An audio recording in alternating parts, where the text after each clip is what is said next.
സകലത്തിന്റെയും സൃഷ്ടാവും പിതാവുമായ ദൈവത്തിന്റെയും കർത്താവായ യേശു ക്രിസ്തുവിന്റെയും നാമത്തിൽ ഏവർക്കും സ്നേഹവന്ദനം. ഇന്ന് ജൂൺ 21. ഇന്ന് നമ്മൾ വായിക്കുന്ന ആദ്യത്തെ വായനാഭാഗം രൂത്ത് 3-4 അധ്യായങ്ങൾ. രൂത്ത് 3-ാം അധ്യായം 1-ാം വാക്യം മുതൽ. അനന്തരം അവളുടെ അമ്മായിയമ്മയായ നൊവോമി അവളോട് പറഞ്ഞത്, മകളെ, നിനക്ക് നന്നായിരിക്കേണ്ടതിന് ഞാൻ നിനക്ക് വേണ്ടി ഒരു വിശ്രാമ സ്ഥലം അന്വേഷിക്കേണ്ടായോ? നീ ചേർന്നിരുന്ന ബാല്യക്കാരത്തികളുടെ യജമാനായ ബോവസ് നമ്മുടെ ചാർച്ചക്കാരനല്ലയോ? അവൻ ഇന്ന് രാത്രി കളത്തിൽ യവം തൂറ്റുന്നു. ആകയാൽ നീ കുളിച്ച് തൈലം പൂശി വസ്ത്രം ധരിച്ച് കളത്തിൽ ചെല്ലുക. അയാൾ തിന്നു കുടിച്ചു കഴിയും വരെ നിന്നെ കാണരുത്.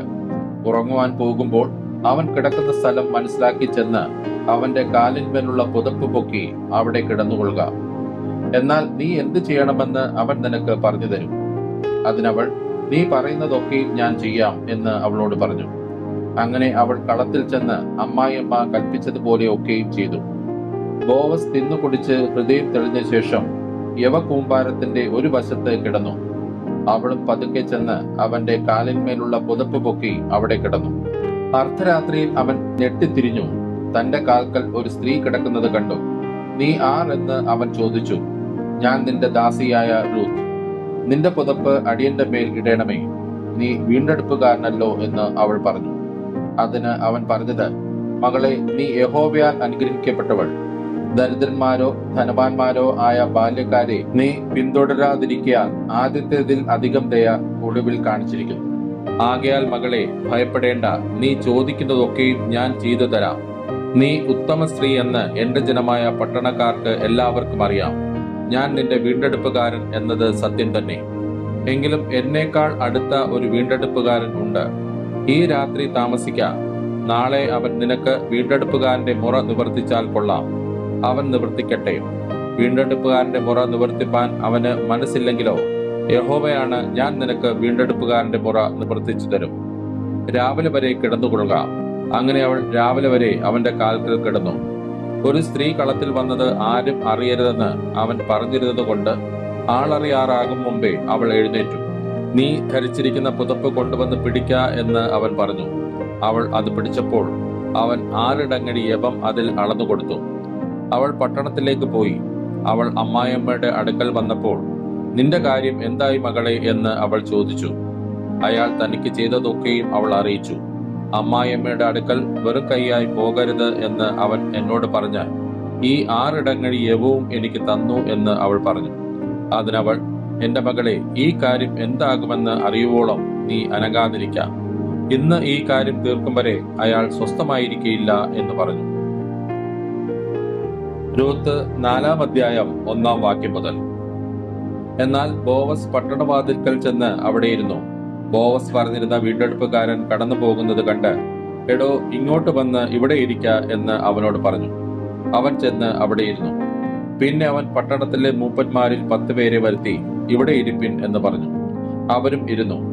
അപ്പോൾ അവൻ ആ വീണ്ടെടുപ്പുകാരനോട് പറഞ്ഞത്, മോവാബ് ദേശത്തു നിന്ന് മടങ്ങി വന്നിരിക്കുന്ന നൊവോമി നമ്മുടെ സഹോദരനായ എലീമേലെക്കിന്റെ വയൽ വിൽക്കുന്നു. ആകയാൽ നിന്നോട് അത് അറിയിപ്പാൻ ഞാൻ വിചാരിച്ചു. ഇവിടെ ഇരിക്കുന്നവരുടെയും ജനത്തിന്റെ മൂപ്പന്മാരുടെയും മുമ്പാകെ നീ അത് വിലയ്ക്ക് വാങ്ങുക. നിനക്ക് വീണ്ടെടുപ്പാൻ മനസ്സുണ്ടെങ്കിൽ വീണ്ടെടുക്ക. വീണ്ടെടുപ്പാൻ നിനക്ക് മനസ്സില്ലെങ്കിൽ ഞാൻ അറിയേണ്ടതിന് എന്നോട് പറക. നീയും നീ കഴിഞ്ഞിട്ട് ഞാനുമല്ലാതെ വീണ്ടെടുപ്പാൻ ആരുമില്ല. അതിനവൻ, ഞാൻ വീണ്ടെടുക്കാം എന്ന് പറഞ്ഞു. അപ്പോൾ ബോവസ്, നീ നൊവോമിയോട് വയൽ വാങ്ങുന്ന നാളിൽ മരിച്ചവന്റെ അവകാശത്തിന്മേൽ അവന്റെ പേർ നിലനിർത്തുവാൻ തക്കവണ്ണം മരിച്ചവന്റെ ഭാര്യ മോവാബി സ്ത്രീയായ റൂത്തിനെയും വാങ്ങണം എന്ന് പറഞ്ഞു. അതിന് വീണ്ടെടുപ്പുകാരൻ, എനിക്ക് അത് വീണ്ടെടുപ്പാൻ കഴിയുകയില്ല. എന്റെ സ്വന്തം അവകാശം നഷ്ടമാക്കേണ്ടി വരും. ആകയാൽ ഞാൻ വീണ്ടെടുക്കേണ്ടത് നീ വീണ്ടെടുത്തുകൊള്ളുക. എനിക്ക് വീണ്ടെടുപ്പാൻ കഴിയുകയില്ല എന്ന് പറഞ്ഞു. എന്നാൽ വീണ്ടെടുപ്പും കൈമാറ്റവും സംബന്ധിച്ചുള്ള കാര്യം ഉറപ്പാക്കുവാൻ ഒരുത്തൻ തന്റെ ചെരുപ്പൂരി മറ്റവന് കൊടുക്കുന്നത് ഇസ്രായേലിൽ പണ്ട് നടപ്പായിരുന്നു. ഇതായിരുന്നു ഇസ്രായേലിൽ ഉറപ്പാക്കുന്ന വിധം. അങ്ങനെ ആ വീണ്ടെടുപ്പുകാരൻ ബോവസിനോട്, നീ അത് വാങ്ങിക്കൊള്ളുക എന്ന് പറഞ്ഞ് തന്റെ ചെരുപ്പൂരി കൊടുത്തു. അപ്പോൾ ബോവസ് മൂപ്പന്മാരോടും സകല ജനത്തോടും പറഞ്ഞത്, എലീമേലെക്കിനുള്ളതൊക്കെയും കില്യോനും മഹ്ലോനും ഉള്ളതൊക്കെയും ഞാൻ നൊവോമിയോട് വാങ്ങിയിരിക്കുന്നു എന്നതിന് നിങ്ങൾ ഇന്ന് സാക്ഷികളാകുന്നു. അത്രയുമല്ല, മരിച്ചവന്റെ പേർ അവന്റെ സഹോദരന്മാരുടെ ഇടയിൽ നിന്നും അവന്റെ പട്ടണവാതിൽക്കിൽ നിന്നും മാഞ്ഞു പോകാതെ വണ്ണം മരിച്ചവന്റെ പേർ അവന്റെ അവകാശത്തിന്മേൽ നിലനിർത്തേണ്ടതിന് മഹ്ളോന്റെ ഭാര്യ മോവാബി സ്ത്രീയായ റൂത്തിനെയും എനിക്ക് ഭാര്യയായി വാങ്ങിയിരിക്കുന്നു എന്നതിനും നിങ്ങൾ ഇന്ന് സാക്ഷികളാകുന്നു. അതിന് പട്ടണവാതിൽക്കൽ ഇരുന്ന സകല ജനവും മൂപ്പന്മാരും പറഞ്ഞത്, ഞങ്ങൾ സാക്ഷികൾ തന്നെ. നിന്റെ വീട്ടിൽ വന്നിരിക്കുന്ന സ്ത്രീയെ യഹോവ രാഹേലിനെ പോലെയും ലേയായെ പോലെയും ആക്കട്ടെ. അവർ ഇരുവരുമല്ലോ ഇസ്രായേൽ ഗൃഹം പണിതത്. എഫ്രാത്തയിൽ നീ പ്രബലനും ബേത്ത്ലേഹേമിൽ വിസ്തൃതനുമായിരിക്കാം. ഈ യുവതിയിൽ നിന്ന് യഹോവ നിനക്ക് നൽകുന്ന സന്തതിയാൽ നിന്റെ ഗൃഹം താമാർ യഹൂദയ്ക്ക് പ്രസവിച്ച ഫേരസിന്റെ ഗൃഹം പോലെ ആയിത്തീരട്ടെ. ഇങ്ങനെ ബോവസ് രൂത്തിനെ പരിഗ്രഹിച്ചു. അവൻ അവളുടെ അടുക്കൽ ചെന്നപ്പോൾ യഹോവ അവൾക്ക് ഗർഭം നൽകി. അവൾ ഒരു മകനെ പ്രസവിച്ചു. എന്നാൽ സ്ത്രീകൾ നൊവോമിയോട്, ഇന്ന് നിനക്ക് ഒരു വീണ്ടെടുപ്പുകാരനെ നൽകിയിരിക്കൊണ്ട് യഹോവ വാഴ്ത്തപ്പെട്ടവൻ. അവന്റെ പേർ ഇസ്രായേലിൽ വിസ്തൃതമായിരിക്കട്ടെ. അവൻ നിനക്ക് ആശ്വാസപ്രദനും നിന്റെ വാർദ്ധക്യത്തിൽ പോഷകനും ആയിരിക്കും. നിന്നെ സ്നേഹിക്കുന്നവളും 7 പുത്രന്മാരെക്കാൾ നിനക്ക് ഉത്തമയുമായിരിക്കുന്ന നിന്റെ മരുമകളല്ലോ അവനെ പ്രസവിച്ചത് എന്ന് പറഞ്ഞു. നൊവോമി കുഞ്ഞിനെ എടുത്ത് മടിയിൽ കിടത്തി അവന് ധാത്രിയായിത്തീർന്നു. അവളുടെ അയൽക്കാരത്തികൾ നൊവോമിക്ക് ഒരു മകൻ ജനിച്ചു എന്ന് പറഞ്ഞ് അവന് ഓബേദ് എന്ന് പേർ വിളിച്ചു. ദാവീദിന്റെ അപ്പനായ ഈശായിയുടെ അപ്പൻ ഇവൻ തന്നെ. ഫേരേസിന്റെ വംശപാരമ്പര്യമാവിത്. ഫേരേസ് ഹെസ്രോനെ ജനിപ്പിച്ചു. ഹെസ്രോൻ രാമിനെ ജനിപ്പിച്ചു. രാം അമീനാദാബിനെ ജനിപ്പിച്ചു. അമീനാദാബ് നഹശോനെ ജനിപ്പിച്ചു. നഹശോൻ ശൽമോനെ ജനിപ്പിച്ചു. ശൽമോൻ ബോവസിനെ ജനിപ്പിച്ചു. ബോവസ് ഓബേദിനെ ജനിപ്പിച്ചു. ഓബേദ് ഈശായിയെ ജനിപ്പിച്ചു. ഈശായി ദാവീദിനെ ജനിപ്പിച്ചു.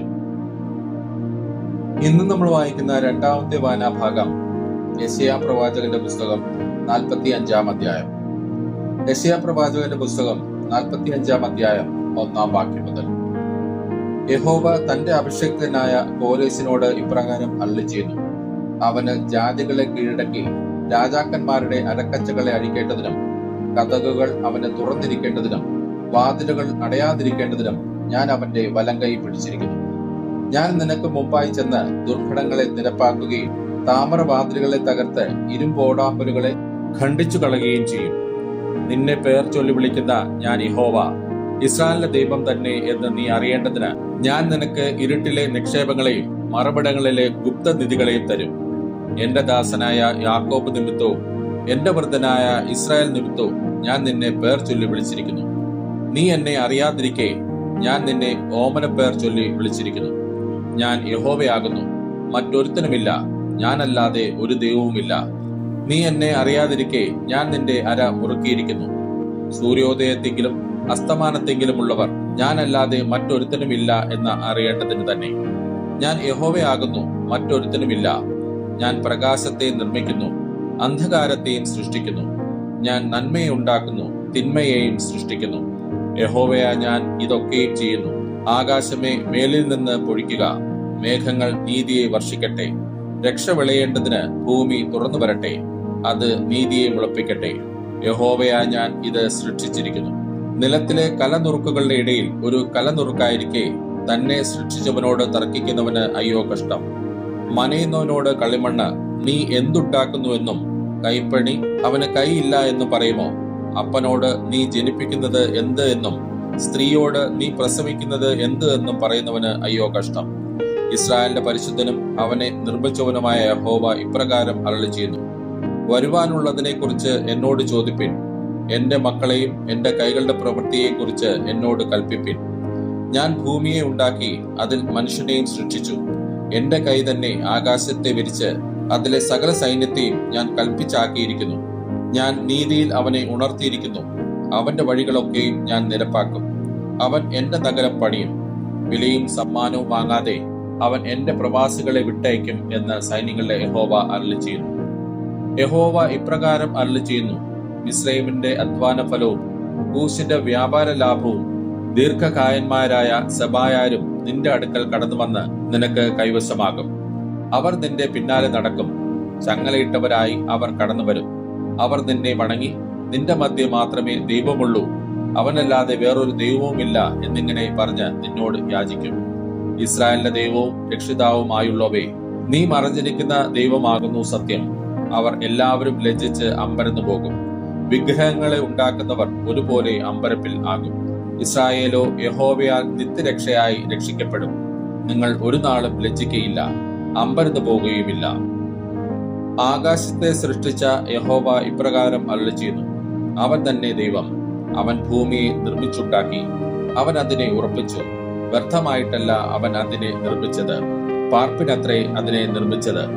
ഞാൻ തന്നെ യഹോവ, വേറൊരുത്തനുമില്ല. ഞാൻ രഹസ്യത്തിൽ അന്ധകാര പ്രദേശത്ത് വച്ചല്ല സംസാരിച്ചത്. ഞാൻ യാക്കോബിന്റെ സന്തതിയോട് വ്യർത്ഥമായി എന്നെ അന്വേഷിപ്പിൻ എന്നല്ല കൽപ്പിച്ചിരിക്കുന്നത്. യഹോവയായ ഞാൻ നീതി സംസാരിക്കുന്നു, നേരുള്ളത് പ്രസ്താവിക്കുന്നു. നിങ്ങൾ കൂടി വരുവിൻ, ജാതികളിൽ വെച്ച് തെറ്റിയൊഴിഞ്ഞവരെ ഒന്നിച്ച് അടുത്തു വരുവിൻ. വിഗ്രഹമായൊരു മരമെടുത്തുകൊണ്ട് നടക്കുകയും രക്ഷിപ്പാൻ കഴിയാത്ത ദേവനോട് പ്രാർത്ഥിക്കുകയും ചെയ്യുന്നവർക്ക് അറിവില്ല. നിങ്ങൾ പ്രസ്താവിച്ച് കാണിച്ചു തരുവിൻ, അവർ കൂടിയാലോചിക്കട്ടെ. പുരാതനമേ ഇത് കേൾപ്പിക്കുകയും പണ്ട് തന്നെ ഇത് പ്രസ്താവിക്കുകയും ചെയ്തവനാർ. യഹോവയായ ഞാനല്ലയോ?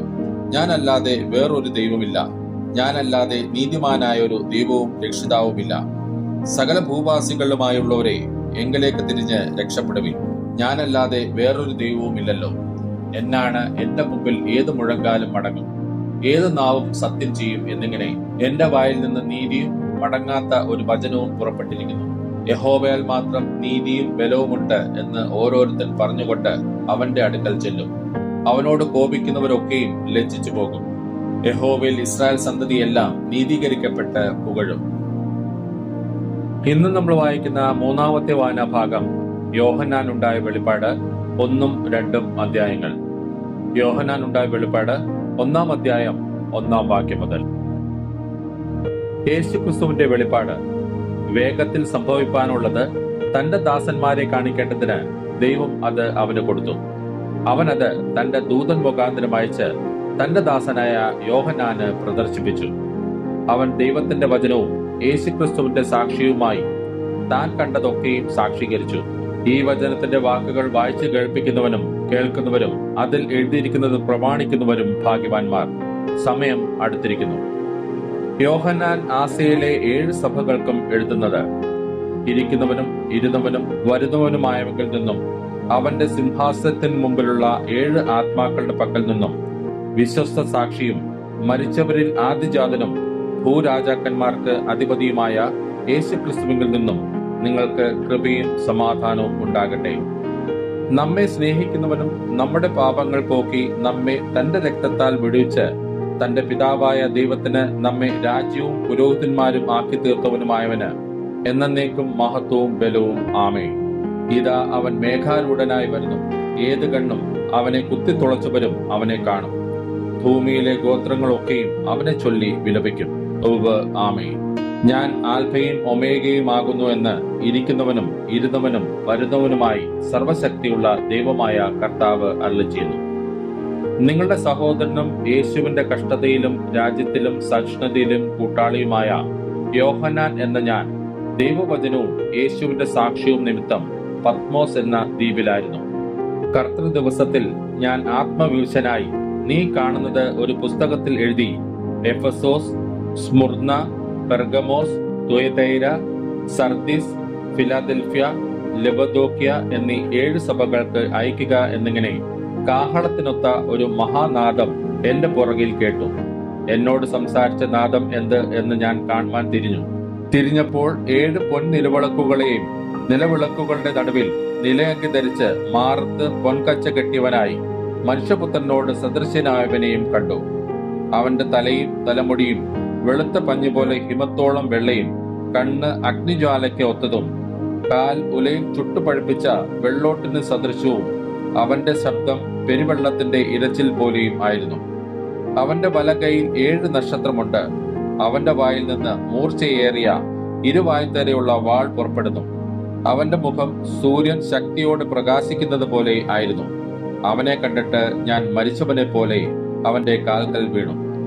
അവൻ വലങ്കൈ എന്റെ മേൽ വെച്ചു, ഭയപ്പെടേണ്ട, ഞാൻ ആദ്യനും അന്ത്യനും ജീവനുള്ളവനും ആകുന്നു. ഞാൻ മരിച്ചവനായിരുന്നു, എന്നാൽ ഇതാ എന്നേക്കും ജീവിച്ചിരിക്കുന്നു. മരണത്തിന്റെയും പാതാളത്തിന്റെയും താക്കോൽ എന്റെ കൈവശമുണ്ട്. നീ കണ്ടതും ഇപ്പോൾ ഉള്ളതും ഇനി സംഭവിപ്പാനിരിക്കുന്നതും എന്റെ വലങ്കയിൽ കണ്ട 7 നക്ഷത്രത്തിന്റെ മർമ്മവും 7 പൊൻനിലവിളക്കിന്റെ വിവരവും എഴുതുക. 7 നക്ഷത്രം 7 സഭകളുടെ ദൂതന്മാരാകുന്നു. 7 നിലവിളക്ക് 7 സഭകൾ ആകുന്നു എന്ന് കൽപ്പിച്ചു. യോഹന്നാൻ ഉണ്ടായ വെളിപാട് 2-ാം അധ്യായം 1-ാം വാക്യം മുതൽ. എഫെസോസിലെ സഭയുടെ ദൂതന് എഴുതുക. 7 നക്ഷത്രം വലങ്കയിൽ പിടിച്ചുകൊണ്ട് 7 പൊൻ നിലവിളക്കുകളുടെ നടുവിൽ നടക്കുന്നവൻ അരുളി ചെയ്യുന്നത്: ഞാൻ നിന്റെ പ്രവൃത്തിയും പ്രയത്നവും സഹിഷ്ണുതയും കൊള്ളരുതാത്തവരെ നിനക്ക് സഹിച്ചുകൂടാത്തതും അപ്പോസ്തലന്മാരല്ലാതിരിക്കെ തങ്ങൾ അപ്പോസ്തലന്മാർ എന്ന് പറഞ്ഞവരെ നീ പരീക്ഷിച്ച് കള്ളന്മാർ എന്ന് കണ്ടതും നിനക്ക് സഹിഷ്ണുതയുള്ളതും എന്റെ നാമം നിമിത്തം നീ സഹിച്ചതും തളർന്നു പോകാത്തതും ഞാൻ അറിയുന്നു. എങ്കിലും നിന്റെ ആദ്യ സ്നേഹം വിട്ടുകളഞ്ഞു എന്ന് ഒരു കുറ്റം നിന്നെക്കുറിച്ച് പറവാനുണ്ട്. നീ ഏതിൽ നിന്ന് വീണിരിക്കുന്നുവെന്നോർത്ത് മാനസാന്തരപ്പെട്ട് ആദ്യത്തെ പ്രവൃത്തി ചെയ്യുക. അല്ലാഞ്ഞാൽ ഞാൻ വരികയും നീ മാനസാന്തരപ്പെടാഞ്ഞാൽ നിന്റെ നിലവിളക്ക് അതിന്റെ നിലയിൽ നിന്ന് നീക്കുകയും ചെയ്യും. എങ്കിലും നിക്കോലാവ്യരുടെ നടപ്പ് നീ പകയ്ക്കുന്നു എന്നൊരു നന്മ നിനക്കുണ്ട്. അത് ഞാനും പകയ്ക്കുന്നു. ആത്മാവ് സഭകളോട് പറയുന്നത് എന്തെന്ന് ചെവിയുള്ളവൻ കേൾക്കട്ടെ. ജയിക്കുന്നവന് ഞാൻ ദൈവത്തിന്റെ പർദീസയിലുള്ള ജീവവൃക്ഷത്തിന്റെ ഫലം തിന്മാൻ കൊടുക്കും. സ്മുർദയിലെ സഭയുടെ ദൂതന് എഴുതുക. മരിച്ചവനായിരുന്നു, വീണ്ടും ജീവിക്കുകയും ചെയ്ത ആദ്യനും അന്ത്യനുമായവൻ അരുളി ചെയ്യുന്നത്: ഞാൻ നിന്റെ കഷ്ടതയും ദാരിദ്ര്യവും നീ ധനവാനാകുന്നതാണ്. തങ്ങൾ യഹൂദർ എന്ന് പറയുന്നെങ്കിലും യഹൂദരല്ല, സാത്താന്റെ പള്ളിക്കാരായവരുടെ ദൂഷണവും അറിയുന്നു. നീ സഹിപ്പാനുള്ളത് പേടിക്കേണ്ട. നിങ്ങളെ പരീക്ഷിക്കേണ്ടതിന് പിശാച് നിങ്ങളിൽ ചിലരെ തടവിലാക്കുവാൻ പോകുന്നു. 10 ദിവസം നിങ്ങൾക്ക് ഉപദ്രവം ഉണ്ടാകും. മരണപര്യന്തം വിശ്വസ്തനായിരിക്കാം, എന്നാൽ ഞാൻ ജീവകിരീടം നിനക്ക് തരും. ആത്മാവ് സഭകളോട് പറയുന്നത് എന്തെന്ന് ചെവിയുള്ളവൻ കേൾക്കട്ടെ. ജയിക്കുന്നവന് 2-ാം മരണത്താൽ ദോഷം വരികയില്ല. പെർഗമോസിലെ സഭയുടെ ദൂതന് എഴുതുക. മൂർച്ചയേറിയ ഇരുവായ്ത്തലവാൾ ഉള്ളവൻ അരുളി ചെയ്യുന്നത്: നീ എവിടെ പാർക്കുന്നുവെന്നും അത് സാത്താന്റെ സിംഹാസനം ഉള്ളിടമെന്നും ഞാൻ അറിയുന്നു. നീ എന്റെ നാമം മുറുകെ പിടിച്ചിരിക്കുന്നു. നിങ്ങളുടെ ഇടയിൽ സാത്താൻ പാർക്കുന്നിടത്ത് തന്നെ എന്റെ സാക്ഷിയും വിശ്വസ്തനുമായ അന്തിപ്പാസിനെ കൊന്ന കാലത്ത് പോലും നീ എങ്കലുള്ള വിശ്വാസം നിഷേധിച്ചിട്ടില്ല. എങ്കിലും നിന്നെക്കുറിച്ച് കുറഞ്ഞൊരു കുറ്റം പറവാനുണ്ട്. ഇസ്രായേൽ മക്കൾ വിഗ്രഹാർപ്പിതം തിന്നേണ്ടതിനും ദുർനടപ്പ് ആചരിക്കേണ്ടതിനും അവരുടെ മുമ്പിൽ ഇടർച്ച വെപ്പാൻ ബാലാക്കിന് ഉപദേശിച്ചു കൊടുത്ത ബിലെയാമിന്റെ ഉപദേശം പിടിച്ചിരിക്കുന്നവർ അവിടെ നിനക്കുണ്ട്. അവണ്ണം നിക്കൊല്ലാവരുടെ ഉപദേശം കൈക്കൊള്ളുന്നവർ നിനക്കും ഉണ്ട്. ആകയാൽ മാനസാന്തരപ്പെടുക. അല്ലാഞ്ഞാൽ ഞാൻ വേഗത്തിൽ വന്ന് എന്റെ വായിലെ വാളുകൊണ്ട് അവരോട് പോരാടും. ആത്മാവ് സഭകളോട് പറയുന്നത് എന്തെന്ന് ചെവിയുള്ളവൻ കേൾക്കട്ടെ. ജയിക്കുന്നവന് ഞാൻ മറഞ്ഞിരിക്കുന്ന മന്ന കൊടുക്കും. ഞാൻ അവന് വെള്ളക്കല്ലും ലഭിക്കുന്നവനല്ലാതെ ആരും അറിയാത്തതും ആ കല്ലിന്മേൽ എഴുതിയിരിക്കുന്നതുമായ പുതിയ പേരും കൊടുക്കും. തുയതൈരയിലെ സഭയുടെ ദൂതന് എഴുതുക. അഗ്നിജാലയ്ക്ക് ഒത്ത കണ്ണും വെള്ളോട്ടിന് സദൃശമായ കാലുമുള്ള ദൈവപുത്രൻ അരുളി ചെയ്യുന്നത്: ഞാൻ നിന്റെ പ്രവൃത്തിയും നിന്റെ സ്നേഹം, വിശ്വാസം, ശുശ്രൂഷ, സഹിഷ്ണുത എന്നിവയും നിന്റെ ഒടുവിലത്തെ പ്രവൃത്തി ആദ്യത്തേതിലും ഏറെയെന്നും അറിയുന്നു. എങ്കിലും ഞാൻ പ്രവാചകി എന്ന് പറഞ്ഞ് ദുർനടപ്പ് ആചരിപ്പാനും വിഗ്രഹാർപ്പിതം തിന്മാനും എന്റെ ദാസന്മാരെ ഉപദേശിക്കുകയും തെറ്റിച്ചു കളയുകയും ചെയ്യുന്ന ഈസേബേൽ എന്ന സ്ത്രീയെ നീ അനുവദിക്കുന്നു എന്നൊരു കുറ്റം നിന്നെക്കുറിച്ച് പറവാനുണ്ട്. ഞാൻ അവൾക്ക് മാനസാന്തരപ്പെടുവാൻ സമയം കൊടുത്തിട്ടും ദുർനടപ്പ് വിട്ട് മാനസാന്തരപ്പെടുവാൻ അവൾക്ക് മനസ്സില്ല. ഞാൻ അവളെ കിടപ്പിലും അവളുമായി വ്യഭിചരിക്കുന്നവരെ അവളുടെ നടപ്പ് വിട്ട് മാനസാന്തരപ്പെടാതിരുന്നാൽ വലിയ കഷ്ടതയിലും ആക്കിക്കളയും. അവളുടെ മക്കളെയും ഞാൻ കൊന്നുകളയും. ഞാൻ ഉൾപ്പൂവുകളെയും ഹൃദയങ്ങളെയും ആരായുന്നവൻ എന്ന് സകല സഭകളും അറിയും. നിങ്ങളുടെ പ്രവൃത്തിക്ക് തക്കവണ്ണം ഞാൻ നിങ്ങൾക്ക് ഏവർക്കും പകരം ചെയ്യും. എന്നാൽ ഈ ഉപദേശം കൈക്കൊള്ളാതെയും അവർ പറയും പോലെ സാത്താന്റെ ആഴങ്ങൾ അറിഞ്ഞിട്ടില്ലാതെയും തുയഥൈരയിലെ ശേഷം പേരോട് വേറൊരു ഭാരം ഞാൻ നിങ്ങളുടെ മേൽ ചുമത്തുന്നില്ല. എങ്കിലും നിങ്ങൾക്കുള്ളത് ഞാൻ വരും വരെ പിടിച്ചുകൊള്ളുവിൻ എന്ന് ഞാൻ കൽപ്പിക്കുന്നു. ജയിക്കുകയും ഞാൻ കൽപ്പിച്ച പ്രവൃത്തികളെ അവസാനത്തോളം അനുഷ്ഠിക്കുകയും ചെയ്യുന്നവന് എന്റെ പിതാവ് എനിക്ക് തന്നതുപോലെ ഞാൻ ജാതികളുടെ മേൽ അധികാരം കൊടുക്കും. അവൻ ഇരുമ്പ് കോൽ കൊണ്ട് അവരെ മേയിക്കും. അവർ കുശവന്റെ പാത്രങ്ങൾ പോലെ നുറുങ്ങിപ്പോകും. ഞാൻ അവന് ഉദയനക്ഷത്രവും കൊടുക്കും. ആത്മാവ് സഭകളോട് പറയുന്നത് എന്തെന്ന് ചെവിയുള്ളവൻ കേൾക്കട്ടെ. ഇന്ന് നമ്മൾ വായിച്ചു കേട്ട ഈ വേദഭാഗങ്ങളാൽ പിതാവായ ദൈവത്തിൽ നിന്നും കർത്താവായ യേശുക്രിസ്തുവിൽ നിന്നും ഏവർക്കും കൃപയും കനിവും സമാധാനവും ഉണ്ടാകട്ടെ. ആമേൻ.